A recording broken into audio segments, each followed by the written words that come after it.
Alright, so I found a fantastic video here given the demographic of my audience. This guy will really teach you how to get rich. He's doing an amazing job in explaining budgeting, not only the boring perspective, but also the fun one. I will tweak this video a bit using my own expenses in this case, commenting where it is needed.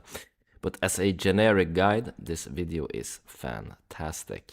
Turn 30 with nothing to show for it. You got a decent job, maybe even a good salary, but if you're honest, you're winging it with your money. You don't have a plan, maybe you are not confident about money, maybe you're just guessing what to do. Well, the good news is you're not too late. Today, I'll show you 9 smart money moves to make before you turn 30 so you stop improvising and start building real financial momentum. And make sure you stay until the end because the last move is the one that ties everything together and makes all the other steps worth it. Money is the tool to fund the kind of life you want, so you gotta make a plan for it. The problem is, budgets suck. I don't keep a budget.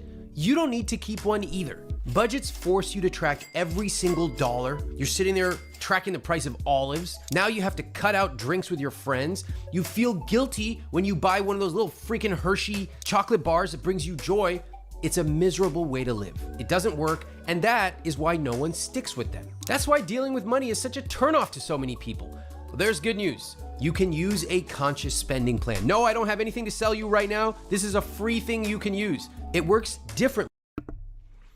I would just comment there, I used to budget in my early 20s as a student back in those days. It really helped just to understand exactly where the expenses went. But then as I got older and I realized, what are the big sinkholes, what's really worth it, what gives me joy, what is just an annoying expense, I stopped doing this and realized I'm doing more of this conscious spending plan. And for the full year of 2025, I managed to spend 70,000 euros. And I'll talk a bit more about the different groups of expenses as we continue on in this video. It's all gonna be tied together. Than a restrictive, backwards-looking budget because it's actually a forwards-thinking plan. Here's why this matters before you turn 30. Without a conscious spending plan, it is really easy to drift for years. Ooh, should I cut back on coffee? That'll save me. After 9 million years, I can buy a house. What the f***? When you have a conscious spending plan, you're gonna have clarity knowing Very good point. That's what I call a lot of people today. Just drifters, like the feather in the wind, if you've seen the opening scene of Forrest Gump. They're just getting blown around wherever the wind of fate might take them with zero control of their own lives. And a very good point here in this case. Exactly how much you can enjoy guilt-free while still automatically saving, investing, and paying your fixed costs. The conscious spending plan is really simple. You only have 4 key numbers that you need to know. Number 1, fixed costs. Number 2, savings. Number 3, investments. And number 4, my favorite of all, guilt-free spending. Let's dive into each of these. First up, fixed costs. This category should be no more than 50 to 60% of your take-home pay. Take-home means after taxes are taken out. And this is really important. If your fixed costs are higher than this, you're gonna find it really difficult to spend money on anything else, like savings, investments, even going out to eat. People who have high fixed costs, they are the ones who are stressed out about money. They are the ones who are going into debt. They are the ones who are avoiding looking at their bills. Is that you? Then this is probably the major area to focus on. Fixed costs include anything you normally need to live, like rent or mortgage payments, utilities, transportation, including gas and insurance for your car, groceries, and debt payments, including student loans or credit card debt. Now, I recommend adding 15% for things that you might forget about. For example, you probably didn't plan for car repairs or medical emergencies. 15% is that number that I have magically found covers most unexpected expenses and doesn't leave you getting a bad surprise at the end of the month. Next up, savings.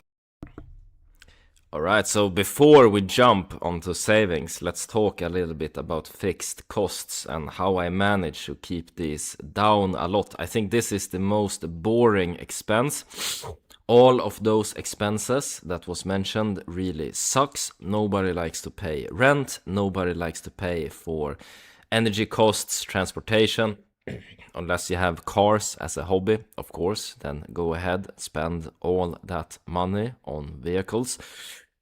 Get 6 cars and 3 motorbikes for all I care.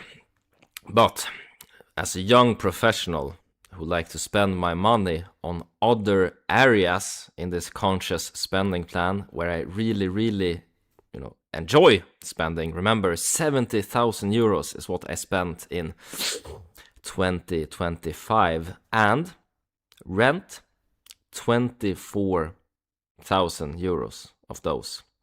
Don't like that, so I get the flatmate, half the cost. Boom. I don't want to buy a car and have a lot of expenses on transportation. I have other areas, obviously, where I spend a huge amount of money. So I have an electric bike. I just did bike repairs here recently, and if you're a car owner, you might want to cover your ears. Trigger warning on this one. It cost me 130 euros to do a major repair on my bike. So yeah, huge expense. And then obviously in terms of groceries, he's putting this as fixed. This can be a little bit different. I would say in some cases it can be the guilt-free spending part. Especially in my case where I spend a lot of money on steaks. Like, yeah, I eat steak every second day at least. Sometimes for breakfast with some eggs. I spend big on that. And then for medical bills as well. This absolutely sucks. And I mean, be proactive in this case. Get those fixed costs down. Go to the gym, do some boxing. And for actual medical checkups, I just go to Thailand in this case. And I actually did a medical checkup in 2025. It cost me 73 euro for blood work, for EKG testing, for x-raying the heart, the lungs. I wanted to see how much damage smoking cigars has done to my lungs, but they were very, very healthy. 73 euros, guys, cries in American tears or British tears, or, that would have been a lot more expensive in a legacy brand country. So those are some tips to get fixed costs down. Get some flatmates, some roommates, drive electric bike, do medical expenses abroad. We can tweak this however you want. This fits perfectly for, a guy in his early 30s, single, super easy. This should account for 5 to 10% of your take-home pay, maybe ideally a little bit more. Your savings goals should consist of anything that will take you about 1 to 5 years to save for. Things like a nice bag, new hiking gear, or maybe things like an engagement ring or even a down payment on a house. And your savings should always include an emergency fund goal. I'm going to tell you why this is so important, but for now, I recommend saving 6 to 12 months of living expenses, fixed expenses. If you don't have money left over to save, I would take a look at your spending to see where you can cut back to add money here. Third is investments. This is where you build real wealth. You don't build. Just to comment on the savings part, emergency fund, super, super important one. Really, really important one, especially if you have, big variables in spending. In my case, the last time I had to use my emergency fund, I keep one, of course. It's super important to have it in a separate account, so to say. But the last time was in 2024 when I went to Brazil. And I spent 3,500 euros there in 20 days from one account. I spent some from my emergency account as well. I have a different bank for it, an Irish bank, but I had to use that card a bunch as well. I was having too much fun, and money's there to be spent. I didn't anticipate I would have that much fun in Brazil, but I did. So good to have that emergency fund, and then just keep filling it up, in day-to-day life. Wealth by agonizing over the price of beef jerky. Nobody gives a shit. Now, I recommend this category be 10% of your take-home pay minimum. Minimum! Why do I recommend? Because the more aggressively you save now, especially in your younger years, the more you will have later. Now, let me just stop the 99.8% of you who are about to start typing this furious comment to me, Ramit, must be nice. There's no way I can do it. Inflation. I'll just stop it. If you can't do 10%, then do 8%. If you can't do 8%, then do 3%. The fact of the matter is, I talk to a lot of people every single year. Virtually everyone can invest at least $50 a month automatically, never even seeing the money, and they won't even know that it's gone. Now, a little trick you can use, if you're starting off not investing 10%, but maybe doing 5% because that's more feasible, at the end of the year, make it 6. And then the year after that, make it 7. That one decision to increase your investment rate by 1% per year will be worth hundreds of thousands of dollars to you over the course of your lifetime. Forget about getting the freaking child's meal at Chili's. That's irrelevant. We are talking about a tiny change once a year. It takes 15 minutes and is worth hundreds of thousands of dollars. Now, when I talk about investments, this includes the amount you're sending to your 401k and your Roth IRA every month. I'll get to this in a few minutes. Now, yes, for the 3 nerds watching this video who are getting angry at me because I'm confusing pre-tax and post-tax, it doesn't really matter. Just set it up, move on. And the 4th category, my favorite category of all, guilt.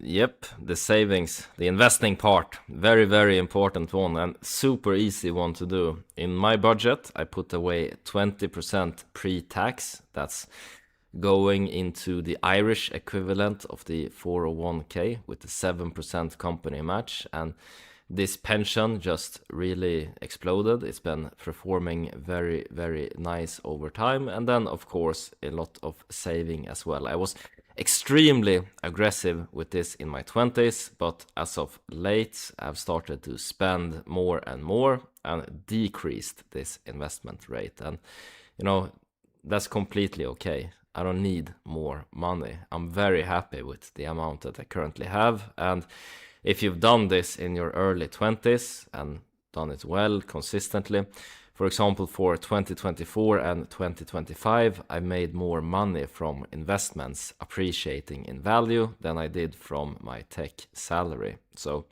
this is very powerful once the compounding really kicks in. And as I'm sitting today, 31 years old, this part has given me more money, more freedom than I will ever be able to spend, basically. So very, very good thing to do in your early 20s for sure. Free spending. Guys, this is actually the most fun part of all. The point of money is not just to save it and hoard it and count it on a spreadsheet like a freaking nerd. The point is to use it to live your rich life. And if that means you're going out with friends, maybe picking up the tab once in a while, if that means you're buying a beautiful shirt, if that means you are traveling or going to a baseball game, amazing. I want you to be able to do that. After paying all of your fixed costs and saving and investing, what you're left with is the fun money, or what I call guilt-free spending. Now, depending on how you've structured your other categories, a good guideline here is to use 20 to 35% of your take-home pay for guilt-free spending money. That's a lot. When I tell people that, they go, whoa, that's 25% of my take-home pay I can spend guilt-free? Yes, as long as you hit those other numbers, you could do whatever you want, guilt-free. Money here covers things like restaurants, bars, taxis, movies, vacations, clothes, accessories, whatever you want. And yes, 20 to 35% is a lot of money to spend on these things. But this is an area where very few of us actually pay attention to. What often happens is we just end up spending money on random shit, like delivery, not actually aligning where our money is going with what is truly important to us. Here, let me just ask you right now. Let's just do an exercise. Is your rich life eating lukewarm Chipotle delivery? No, you're ending up spending $80 a week on freaking Chipotle with those little corn particles in there. It's not even good. You and I know it. Or even worse, you have the worst palate on earth freaking going to Arby's. So good, Ramit. You don't appreciate good food. I appreciate food. That's why I never set foot in an Arby's since I was 6 years old. So if your fixed cost number is where it should be based on my guidelines, then I would inspect your guilt-free spending number to see where you can cut back. Then you can redirect that money to investing and saving. Guys, it's like a puzzle. It's like playing Tetris. If it doesn't fit this way, rotate it. Are you tired of playing defense with your money? Of always worrying that you've spent too much, even for something as small as buying a tea? What if we could go on offense with our money? What if we could become so confident that we could feel good about spending on the things we love? That is what my money coaching program is all about. Every single month in the program, I'll show you how to automate your finances, pay off your debt faster, invest your money, and actually spend on the things you love guilt-free. You do not need another budgeting app. What you need is a proven system and coaching and a supportive community that gets you results. You'll find that in my money coaching program. Go to iwt.com/moneycoaching or click the link in the description below to join the program today. Some depraved viewer on this video right now is preparing to send me a 5-page email telling me all the reasons that they spend 17% of their take-home pay on pickles. You think I care? If you can make it fit, God bless. It's up to you. It's your rich life. Now let's do an example. Let's imagine you bring home $3,000 just for easy math. Your conscious spending plan might look something like $1,800 a month for fixed costs, $150 a month into savings, $150 a month into investments, $900 a month for guilt-free spending. Now, All right, so I think that was the guilt-free spending part, and this is where we all want to be. This is the important part about a conscious spending plan, in my opinion, to see how much room there is for this part. And in 2025, I really maxed out on this and spent a lot, 70,000 euros, during 1 year. For a single person with a flatmate and who's not owning a car, where does this money actually go? Well, this guilt-free spending part, I really tried to max out. I traveled for more than 4 months during that year, including 2 months to Thailand, short trip to the UK. I regret visiting London. The only good part was smoking a 400-pound cigar at a nice cigar lounge. That was a good experience. Spain also, although had that trip sponsored by the family vacation, and then a whole bunch of other trips. A lot of them to Sweden and Denmark for some reason. So big spending. I saw 6,600 euros on plane tickets alone during the year of 2025. Also, this shuttle traffic to and from airport is included in that 6,600 euro number. So a big amount of guilt-free spending in terms of travel. And then, of course, some on clothes. Not a big fan of clothes. Usually you see me sitting in some Brazil shirt that was a gift from a friend or something like that. But I actually made 2 tailor-made suits out of Thai silk back in 2025.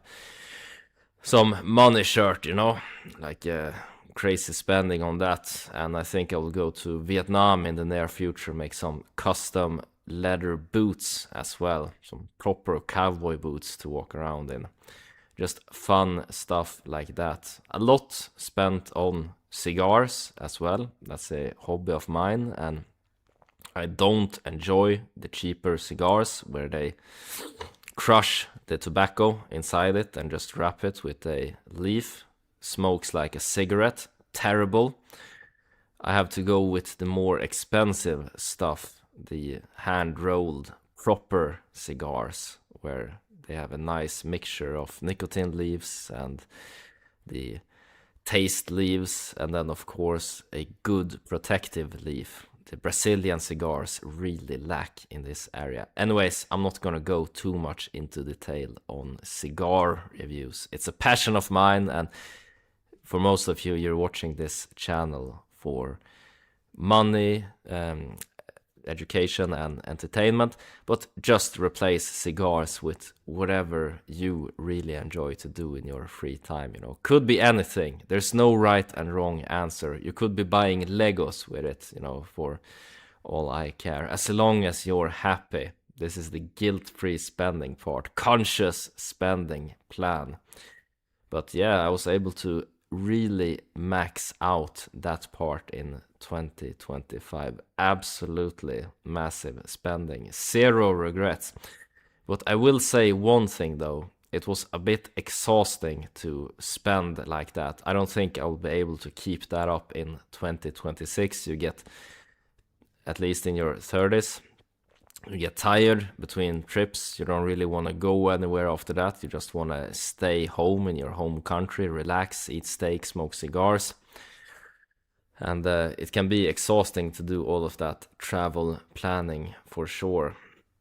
And then, sure, it's fun to have some nice clothes, but how many do you really need? Especially as a renter who moves around to wherever I think it's enjoyable. I don't really need to have that big of a closet. It's just gonna be annoying to bring along to the next place. Anyways, let's listen in on some more of this great money advice. We're really getting somewhere with this conscious spending plan. Instead of agonizing for the next 45 years, oh, can I afford to eat out? The answer is yes, guilt-free. You already made a plan, enjoy it.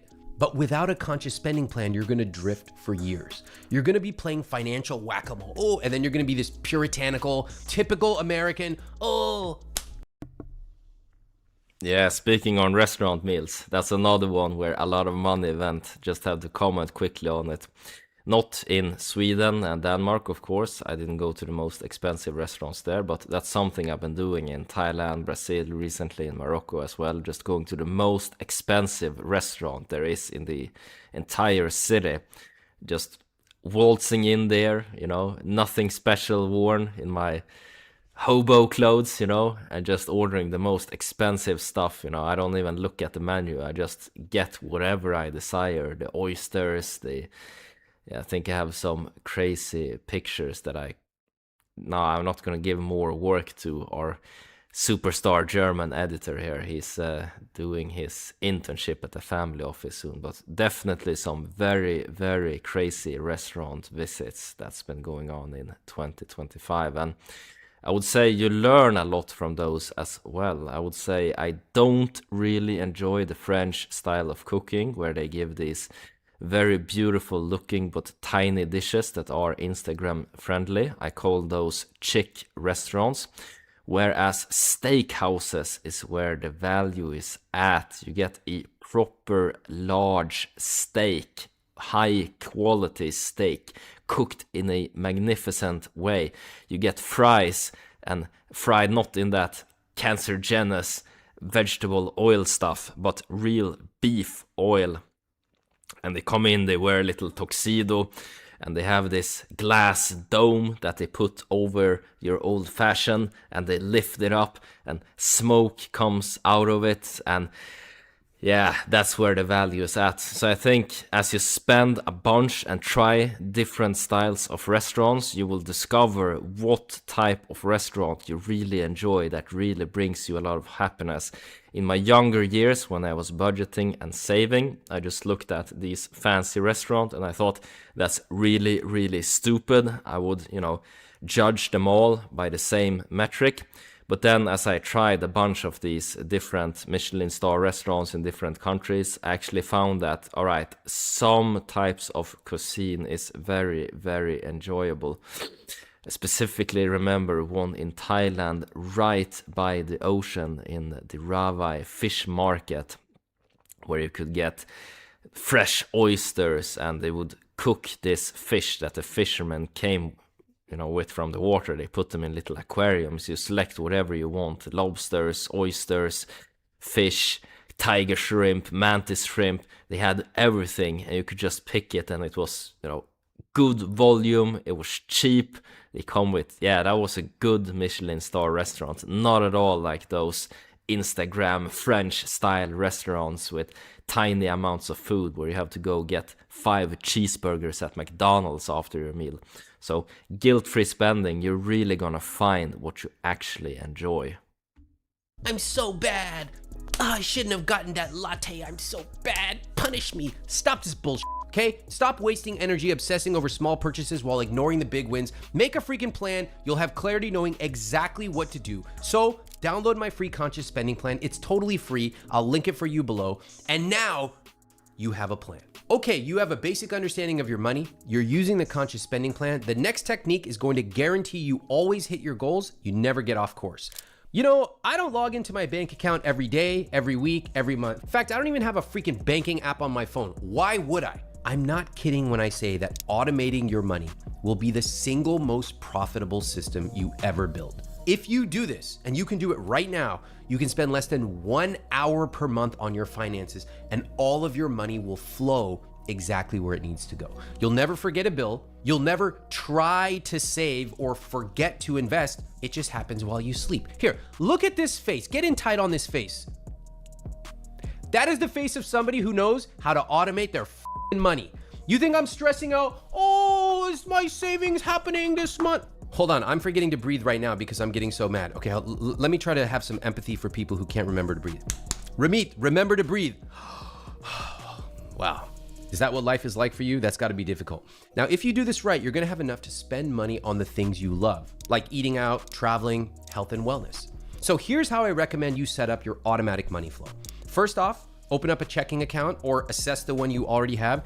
If your checking account is with Wells Fargo or Bank of America, you have the worst accounts on the planet. Stop it, close them up, and don't give me this BS. Oh, I've had it since I was a child. I love it. Get a new friend and get a dog and get a spouse and get a friend. Wells Fargo does not like you. In fact, they hate you, especially if you're a person of color. Moving along, think of your checking account like an email inbox. All of your money comes into your checking account and then it automatically is moved to the right place. Next, you'll need an online high yield savings account. Now, I actually recommend you keep your checking and savings account at 2 separate banks. Why?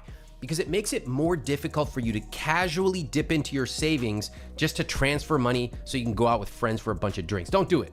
When looking for a savings account, I don't recommend using a standard big bank savings account like Chase or Bank of America, Wells. I actually disagree a little bit on this. I think this is super good generic advice, but when it comes to some of us Europeans, some of us younger men who really, really enjoy to travel, for example, we can use a online bank like Revolut, for example, in Europe. And this gives great visibility in terms of where the money goes. That's where the budgeting tool I used to track my finances for 2025 comes from. But they also have this online high savings yield account that you can have and have it on the same platform. And this is really helpful if you have a travel lifestyle and you're out traveling a lot and you perhaps need to make a transfer when you're down in Morocco or something, or some other country, because you really, really want to rent a helicopter or something like that. Well, you get great value for your money when you're traveling to a developing country. You can really, really spend on crazy things that you would not be able to afford in the West, basically. And then easy access is good, in my opinion. That's where the money is meant to be going in the guilt-free spending plan of a young professional. So, very good generic advice, but for people who really enjoy traveling and doing crazy experiences, having that money at easy access really makes a big difference. Remember my example of being in Brazil earlier and needing to access extra money? I had this at a separate bank at that case, and I kept using that card in Brazil, the Irish card. Eventually, it got cancelled because I kept doing large transactions down in Brazil. Why wouldn't it get cancelled? And what happened then is that I get a call from the bank in the middle of the night where I'm sleeping, basically. 2 calls right after each other. Of course I'm not going to be answering. I'm sleeping. The phone is in do not disturb mode. And then that card was cancelled for the rest of the trip. And as a result, perhaps I skipped out on some experiences that I could have done. Rented a yacht for a party or something like this, was something I was looking at. But I did not have access to the emergency account at that time. So definitely a risk to have them separate, and that's why I've changed this money system to have it on the same place, so that when I actually really, really want to spend, well, then the money is there. Obviously, online savings accounts let you earn a little bit more interest, lower hassle. They're just great accounts. There's a lot of them. It doesn't really matter which one you choose. By the way, quick warning, a lot of people become obsessed with chasing rates. They want to find the savings account that gives them the best rate on earth. Let me give you an example why this is so dumb. If you have $5,000 in an account earning 3.5% versus 4.5%, you know the difference? $50 for the whole year. We're talking like $5 a month. Why are we talking about this? It's not worth your time. Pick a good savings account, move on.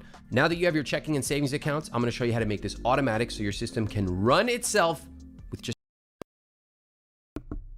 Yeah, I would say focus on investments. That's where the big money is coming from. And then just wasting time on trying to find the best yield, that's just a distraction. a few hours of work per year. Here's what you do. List all of your accounts in one place. Now you're gonna link them together so you can set up automatic transfers from one account to another. When you log into any of your accounts, you'll find an option called link accounts or transfer or set up payments. Click that and you can connect your accounts together. Now they talk to each other, all right? Let's take your conscious spending plan and let's automate it. I don't wanna sit here and look at all these numbers all the time. I don't even like numbers. I like you, I don't like numbers. So let me show you how to automate this.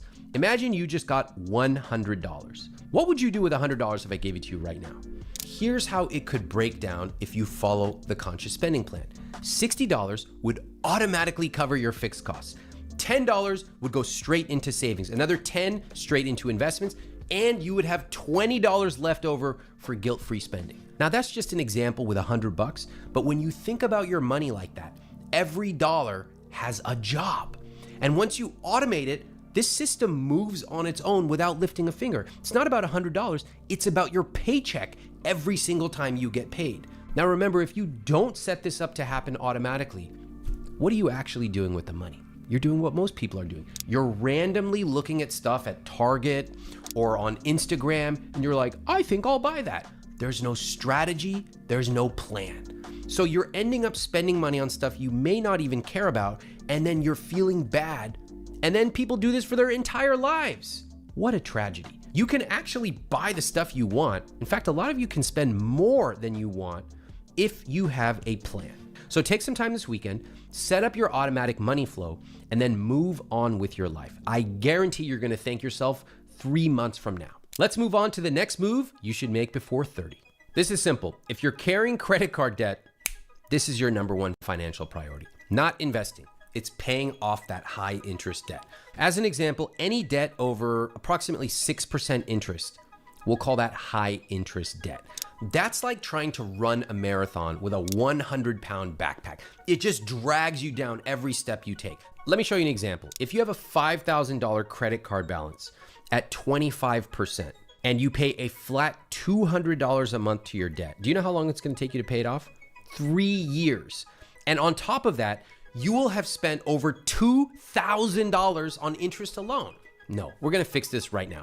There are 2 proven ways to pay off your debt. First is the debt snowball method. This is where you pay off the smallest balances first. This helps you get some quick wins. You feel good about yourself, gives you motivation to keep going. Another strategy is the debt avalanche method. This is where you focus on paying off the debt with the highest interest rate first. This mathematically is the better approach. It saves you the most money in the long run. But I'll be real with you. If you're a numbers person, the avalanche method is probably the mathematical choice you want to go with. You're going to pay less interest overall. Great job. But some people are not really motivated by math. They just hate debt. So if you need small wins to keep yourself motivated, go with the snowball method. Truthfully, it doesn't really matter which one you choose. The most important thing is picking one and committing to the strategy. People make a mistake when they try to pay off their debt. They rely on willpower. Ooh, I'm gonna try to pay extra this month. Don't do that. It's like depending on motivation to go to the gym. It lasts 3 days and then you're right back on the couch. So we don't wanna depend on willpower. We wanna automate our debt payments so that it happens automatically. Here's how you do it. First, set up minimum payments on all of your debt so you don't ever get hit with late fees. Next, automatically send any extra cash to your highest priority debt, whether you're using the avalanche or the snowball method. And then most important, make sure to time your automatic payments right after payday so that you never see that money sitting in your account. It's just gone. Now, I cannot tell you the relief you are going to feel once you set up a debt payoff plan and your debt shrinks every single month, you will be shocked, even if you have $10,000, $50,000, $150,000 of debt. Once you make a plan, this is how you're gonna feel. Making a plan is so important, and almost nobody has a true debt payoff plan. Now listen, if you don't deal with your high interest debt, like credit card debt right now, you will drag it into your 30s, 40s, 50s, and it will become normal for you to just live with debt. I don't live with a huge gash on my arm that's leaking blood all day. You should not live with credit card debt. Not only is that setting up bad habits and normalizing being in crippling debt, it actually delays everything else you want to do in your rich life. You can search for Ramit Debt Payoff Calculator, use it to make your plan, then attack aggressively. Now, I know this seems counterintuitive to talk about using a credit card right after we just talked about eliminating your credit card debt, but I'm gonna do it anyway. Because yes, if you use a credit card. Some good points for sure. I don't have a lot to share regarding debt. Never really had credit card debt or anything like that in my entire life. The only debt I talk about on this channel is student loans in Sweden, very, very beneficial ones. But I definitely recognize the value of the avalanche versus the snowball method. It reminds me of growth versus dividend investing.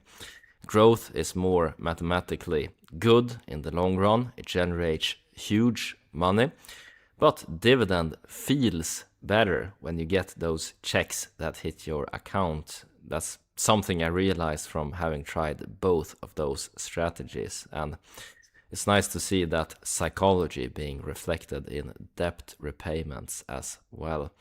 Credit cards, I'll not comment on either. Maybe some of you guys have some good credit card tips. I've seen, for example, the Revolut plan. By upgrading packages, you get more of these points that can be used on air miles. And I have one friend who uses Amex to get free business class or first class or something like that. So I know that there's a lot of optimization that can be done in this area, but personally I have not had the time to do so. Recklessly, it can wreck your finances. High interest debt can kill your wealth growth, and that's why we addressed it first. But the reality is, using a credit card responsibly is an incredible tool in your financial arsenal.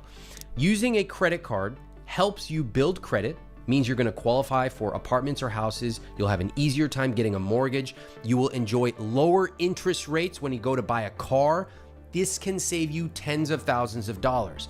In addition, there are other benefits like purchase protection, easy tracking, all kinds of stuff that many people don't even know about. So here's how to do it right. Get one solid credit card, probably without an annual fee. Put your normal expenses on it, groceries, gas, subscriptions, and then set up auto pay so that the card gets paid in full every single month. Now keep in mind, this maps directly. I'm just gonna skip this part of the video. Many Europeans on the channel, and we don't have credit score over here like the Americans do. So it makes more sense for Americans to focus more of their time and energy on credit cards. Whereas for us Europeans, this is not really something that we actually need to focus that much on. Our time, our energy is spent better at other areas of finance, or just spent to enjoy life. Who you are, what you do for a living, or even how much you earn every month, you want to set up an emergency fund in case something goes wrong. And especially when you're young, this seems like really dumb advice from some old dude. Oh, make sure you floss because one day we're gonna lose our teeth. Whatever, old guy. Let me tell you that as you get older, things happen in life. People get laid off, people get fired, people have a sick parent where you need to get on an airplane right now and you don't care what it costs. This is not a question of if, it's a question of when. There's so many emergencies that happen to people without them expecting it. Car breaks down, medical bill. Without an emergency fund, it's instant panic. And that's when you have to make bad decisions. You have to go into credit card debt. I talk to people a lot. One mistake derailed their entire financial life, and I don't want that to happen to you. So for your emergency fund, I recommend you target 6 to 12 months of bare minimum living expenses. In the conscious spending plan, this is basically your fixed cost, so it's really easy to calculate. I'll give you an example. Let's say, for easy math, that you typically spend $2,000 per month on your necessities every month: rent, groceries, transportation, etc. So multiply that by 6. That means you're aiming for an emergency fund of $12,000 all the way up to, multiply it by 12, $24,000, which will give you a solid cushion of 6 to 12 months. And if we are being realistic here, I personally recommend going for the higher end of that. It's going to take time. It actually will take you years to hit that number. That's okay. The point is to simply make the plan and make sure that you are automatically putting money in a savings account every single month. Don't worry if it takes a long time. Just focus on getting the plan executed. Now, if you haven't saved a thing, that's fine. We can start today. If you've already saved $1,000 or $2,000, that's great. Just don't get discouraged about how far you have to go. Realize a year, 2 years, 3 years is going to happen anyway. We might as well have the money automatically going to a savings account every single month. Like I mentioned earlier, it's better for you if your savings account is at a different bank than your checking account. That way you're not pulling out of your savings account. In fact, as a general rule, my savings account is one direction only. I rarely pull out of it. Once in a while, I may if I need something or if I've achieved a certain savings goal, but my emergency fund is one direction only. I'm never pulling out of it unless something really bad happened. Once you have an emergency fund built up, you have major financial confidence, because if something throws you a curveball like a flat tire, job loss, surprise bill, you know you can handle it. Now, a lot of people dismiss an emergency fund as boring. Yeah, it's boring until you freaking need it. This is the moat that you are building around your castle. I never want to expose myself to existential risk. I don't want you to do the same either. Okay, remember when I mentioned a Roth IRA? Very, very good points. I also do this with emergency fund. And just imagine, had I bought a lot of Porch Group when it was at $0.50 a share. Imagine instead that I would have lost my job when Porch Group was at $0.50 a share, and I would have been forced to sell out a lot of that position to cover my bills. Horrible situation to be in. And in today's job market with AI in the tech sector for young professionals like myself, the threat of job loss has never been larger. And a lot of young professionals feel very, very worried about this, delaying life plans such as family, such as buying homes, with the risk of job loss and the fear of standing there with very, very large bills. Having an emergency fund, I can tell you from personal experience, it takes a lot of pressure off. It makes you sleep better. And one way only, Ramit is saying.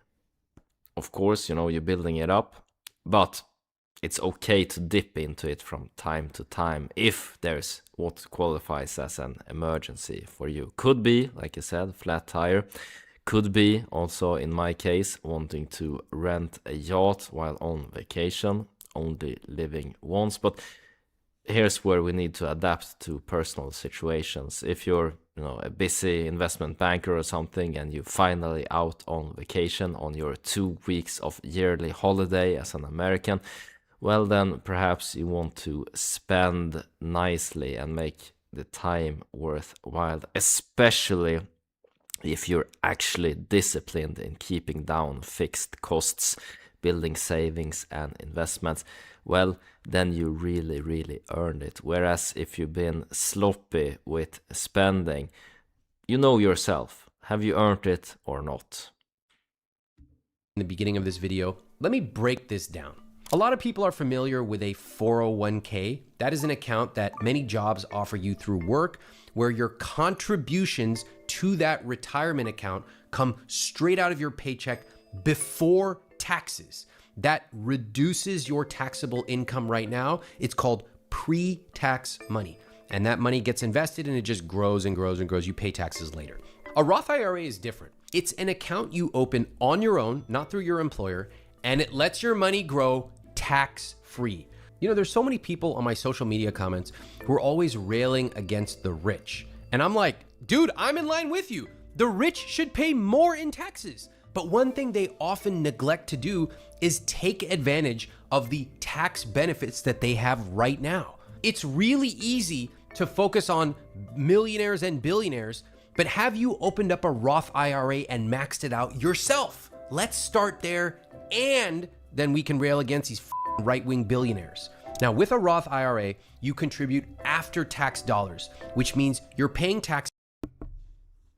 Man, trying to score easy point with the audience. I'm sure Amit is a millionaire, so am I. I want all of you to become millionaires, and then people shouldn't be railing against us, you know, like it's just different lifestyle choices, and this tax advantage saving is definitely one of those who really gets you there. We have one in Ireland as well. I was very surprised by the amount that I managed to accumulate in the Irish pension account.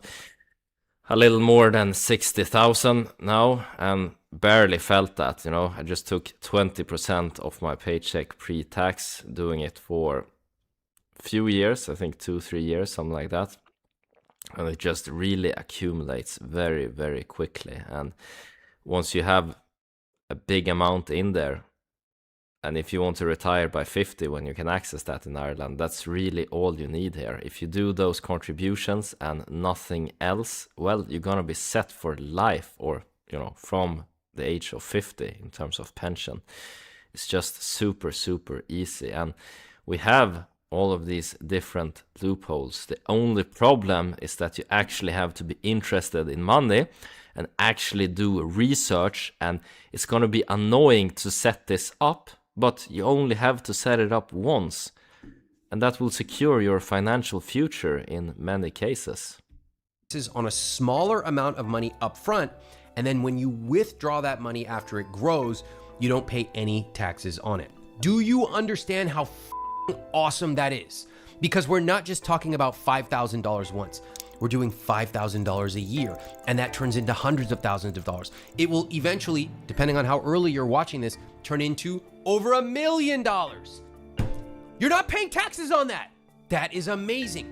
All the focus you have on saving money on flour at the grocery store, irrelevant compared to how much you will save using a Roth IRA.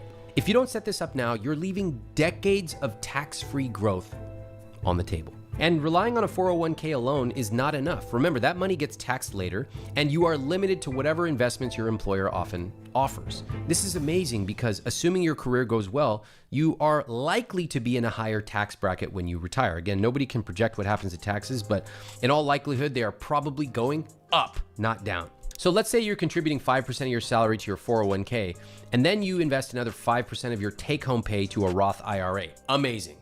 Now, here's an important note. Your Roth IRA is just another account that holds money.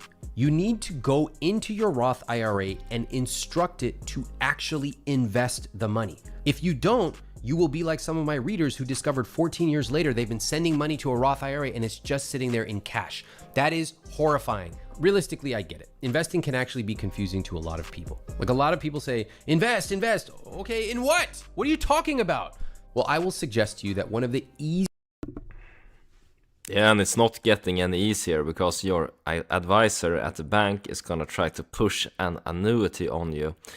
And it's going to be very, very nice profit margin for the bank. They just invest the money that you put in there, just like you could have done.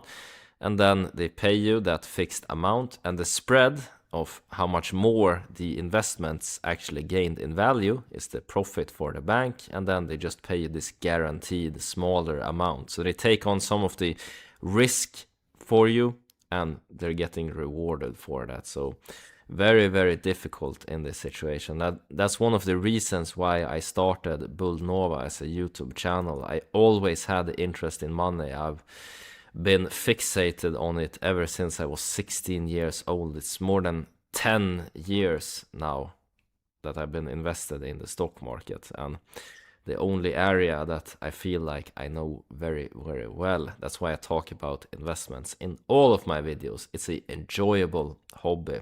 I know it's not enjoyable for most people, but just a little bit of research gets you very far. And set up this automated investment strategy. Set up an index fund or whatever it might be. And you're gonna be set for life, basically. And most people, they're just not gonna do it, man. So if you have a strategy in place, you're better than 90% of people out there. Easiest investments to make is something called a target date fund. By the way, this is the same investment option that I suggest to my family. Target date funds are great for people who want their money to grow with the least possible effort. They're basically a set. And for my family, I have suggested index funds. So different strategies, target date funds, they have a lot of equity and they have debt instruments. And then as you get older, they just do more and more debt. There's different opinions on which one is better in terms of calculating different outcomes of risk, but it all depends on the asset mix that you have, and it's very individual situation. So it can be good to talk to a financial advisor about the asset mix in this case. It and forget it type of investment. And when you're younger, the investment is aggressive because you're young, you have a lot of time. As you get closer to retirement, that investment automatically becomes a little bit more conservative, right? We don't want to be freaking 75 years old and then the market goes down 15% and now we are screwed. You don't have to do anything, by the way. Your target date fund automatically adjusts for you. All you have to do is focus on putting as much money as possible into the investment. I love the target date funds at Vanguard, Fidelity, or Schwab. They're all. And it really depends on your risk tolerance as well. In my case, I do a mix of growth stocks, and then rather than having debt instruments like bonds, like these target date funds, I use dividend portfolio. You can see me do a series where I try to take a dividend portfolio from $0 to $100,000 as quickly as possible here on YouTube. So that's what I'm using rather than debt. But in my case, very, very comfortable with volatility, and I find dividend stocks to be extremely boring. Some people think that they're high risk, and of course, then look at debt instrument, look at money market mutual funds, look at these super boring investments, like I like to call them. But it comes down to you. How much risk are you comfortable with? That's the whole thing. And there's only one way to figure out. Try to invest in the different things and see how you sleep at night. Very good to do this in your early 20s while you're young. And then you can figure out your risk profile and find a investing strategy that you actually can stick to in the long term. That's the most important part. Actually have a plan that you can stick to. If you make a plan and you only stick to it for 3 months, it's not going to make a difference. You need to stick to it for years and years. That's when you become a millionaire, speaking from personal experience. Great. I personally use Vanguard. A lot of people think that target date funds have really high fees. That is an outdated concept. Target date fund fees are really low now. And the way you choose your target date fund is you simply look for the year that you plan to retire. For example, if you plan to retire at age 67 and you'll be 67 in 2070, then you look for the 2070 target date fund at Vanguard, Fidelity, or Schwab. You just start automatically buying shares of it. This can all be done completely automatically. Now, you might be wondering, why bother with investing when you're so far away from retirement? Well, the answer is compounding. Like if you start investing $100 a month starting at age 22, you'll actually have way more money than someone who invests $200 a month starting at age 42. You both would have contributed about the same total amount over time, but because you started early, you would have about $200,000 more. So remember, the biggest mistake people make when it comes to investing is they wait. Do not do that. Even $50 a month starting early makes a massive difference. There's a limit to how much you can cut back, but your earning potential. Yeah, compounding is absolutely insane. Like I mentioned earlier in the video, I saw for 2024 and 2025 more money from investments than from my salary. And as for the start of 2026, war in Iran, obviously, so saw about a 700,000 Swedish krona loss. That's, yeah, $70,000, something like that, down for Q1. And this is with the volatility. Let's see how it ends up at the end of the year when all of this is behind us. It's going to be some good years, some bad years, but overall the compounding is massive. And once you get some serious volume, let's say you have $1 million, you get a 10% return for a year. That's 100K, man, right into your account. And you actually get there a lot quicker than you might imagine. Having 100,000 is actually a third of the way to becoming a millionaire with compounding. So crazy, crazy numbers once you actually get there. And you're gonna get tempted along the way. You're gonna see that nice amount of money in your bank account. You're gonna want to buy a house, perhaps a boat, perhaps a Lamborghini. It's gonna just be very tempting. But then you uproot your money tree and you have to start from zero again. And compounding never really gets to do its magic. And that's an important thing to remember. You're gonna get very tempted to spend all of that money on fun stuff. But hold out for a bit longer, and the interest, the returns from your investments alone will be that Ferrari. Or if you really want a house, yeah, it's gonna come from those compounding returns as well. As long as you delay gratification for just a few years, man, have some discipline. Come on. Potential, that's actually unlimited. And I find that too many people waste their time cutting coupons, arguing over who's going to split this $12 appetizer. I only had one piece of lettuce, therefore I should pay 1/8 of 12. Stop it. The real progress is often made in focusing on increasing your earnings. And if you don't prioritize earning more, it's going to be really easy to nickel and dime yourself stuck at the same salary while many of your peers move ahead. And the people I find in my comments who get resentful when I talk about earning more, they've actually never built the skill of earning more money. They're mad because somebody didn't come down from heaven and just give them a raise. Well, that's not how it works. If you want to increase your earnings, it is building a skill like learning to play piano or learning to speak Spanish. So think about it, that $5,000 raise you didn't ask for and didn't prepare for, you lost out on over $1 million by the time you retire. That's money you can never get back. So what does earning more money actually mean? Well, it means mastering the skills of negotiating your salary, positioning yourself for promotions, and learning how to properly ask for raises. It means building relationships at work so your boss... I'm gonna skip this part as well. You can look at the original video if you really want to look at it. Speaking from the position of somebody who built a skill, commanded high earnings, and actually did a lot of investing and compounding, this part gets less important, especially now in my early 30s.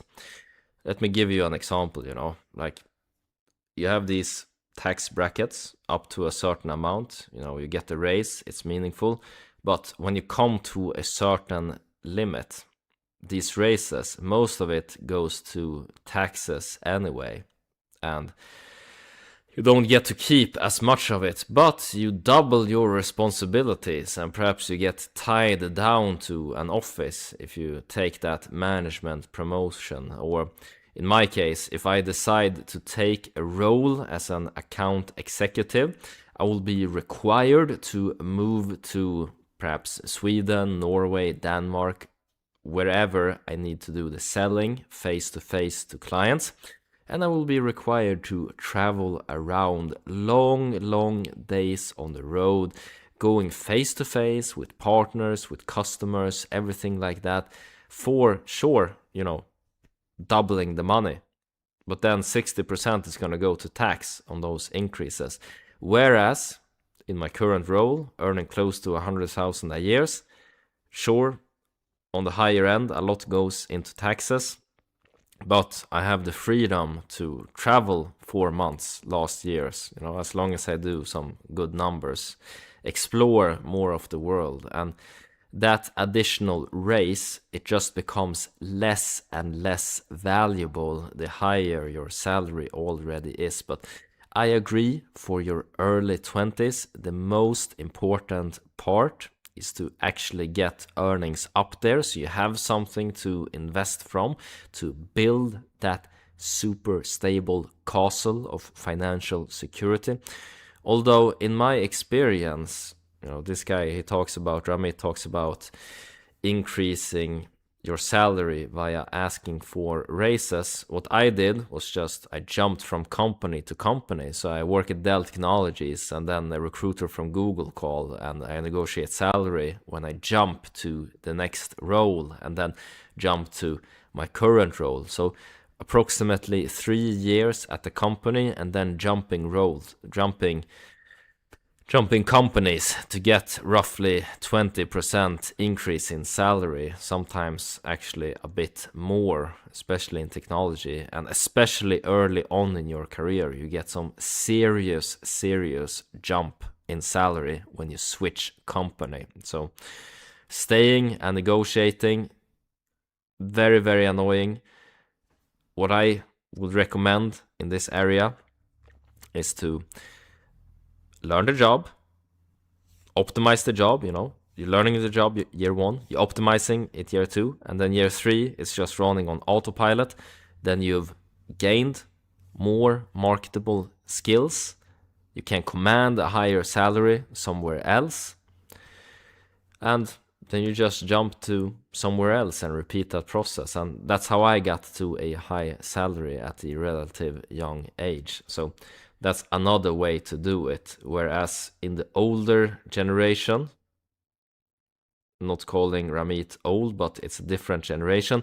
Yes, you worked at the same company for 20 years and then you got a gold watch at the end of it. Whereas for a young millennial like myself, it's a completely different game. And I actually think that my advice will be outdated very, very soon with how AI is reshaping the workplace. I think that Gen Z will have to come up with something completely different to command high earnings. There's unfortunately no generic advice, no silver bullet in commanding high earnings. I think it's different for every generation. So that's why we skip move number 7 in this video. But move number 8, talk about money. Super, super important. Find your circle. Get in the Bullnova Discord. Talk about money. Very important. Let's listen in. Now, for a lot of these socially awkward freaks who watch my channel, they feel awkward talking about money. Weird. They don't feel awkward talking about sports.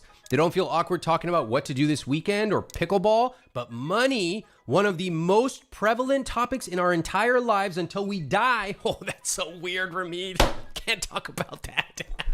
Now, I will say, at first, it feels easy to avoid talking about money. Lights are still on, still have my phone, still works. What's the problem? But over time, especially if you're in a relationship, it creates a wedge between you two. It's kind of like silently resenting your roommate for not paying their fair share when you go out to eat. Or it's like marrying someone and only later on discovering they have $35,000 in credit card debt. Here's what I want for you before you turn 30. I want you to have at least one real money conversation. Not small talk, but a real substantive conversation.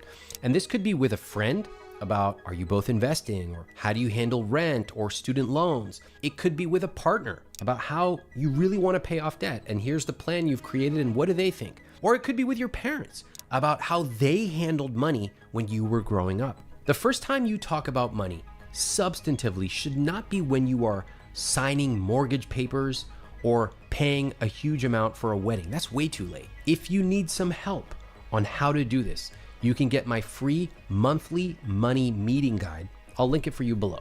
This one talk can change how you handle money forever. Now for the fun part. Before 30, I want you to sit down and actually...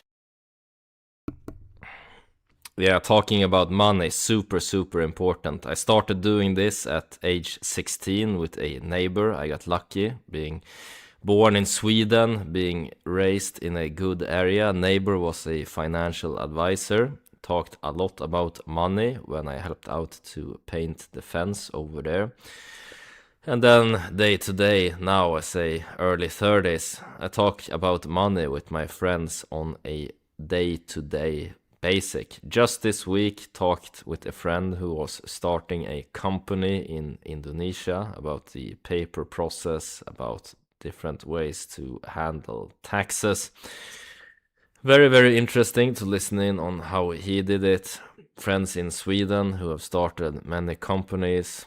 Friends, one in Bali, right now retired in his 40s, used to be a director at the insurance company. How is he doing with properties in South Africa and in Portugal, renting those out? It's just money conversations that I enjoy having, and I enjoy listening in on from people who have more millions on the bank than I do. That's how I learn, and one big reason why I choose to have a YouTube channel, to scale out this money knowledge. Obviously, having built a net worth of more than 1 million, I can speak on how to get that and scale that knowledge out to people who have that as a goal to get to those $1 million. Well, Bolnova, great place to start. Really imagine what your rich life looks like. Version 1.0. Doesn't have to be perfect. I just want you to get a snapshot for the next 1 to 3 years. Maybe your rich life includes taking a 2-week trip to Italy. Maybe it's upgrading to an apartment where you have your own washer and dryer. Or maybe it's simply being able to buy the newest laptop with the most amount of storage space. Doesn't matter to me how big or how small your rich life is. What matters is that it is real for you. In my early 20s, one of my rich life items was to be able to go in a taxi, not have to take the subway in the sweltering August heat. Think about it. We're talking about 10, 20 bucks, but it was incredibly meaningful to me. And this is powerful for you because when you have a crystal clear vision of your rich life, saving for it doesn't feel like punishment. You're not actually depriving yourself. Instead, it feels exciting. Suddenly, every dollar you save has a purpose. It's getting you closer to this beautiful, vivid vision. So grab a notebook tonight and write down 3 things that money would allow you to do in the next 3 years. And don't censor yourself. Don't worry if it sounds silly or small. That's your rich life 1.0. Once you have it on paper, you've got your why. And with a why, a really powerful why, every financial decision you make gets easier. If you're not sure where to start, you can take my super, super important, this final part. And you can really discover, just from having a normal conversation with people, what level of wealth they're at. If you ask about dream life or what would you do if you had unlimited money, people who never thought about their dream life, they're just gonna say, invest it. I would invest it. You have unlimited money, it's there to support your consumption. Invest it. I would buy property. You already done that part. Then what? Never even thought about it. And when you think about your dream life, your why, it becomes so much easier to stick to that investment, that financial plan for 10 years plus. I remember when I was a young man and I got my first paycheck from Dell Technologies, I used to have a very, very humble accommodation at the time. It didn't have a proper kitchen or anything like that. I would take that paycheck, I would go to Coop, a Swedish grocery store, and I would buy the fanciest steak that they had.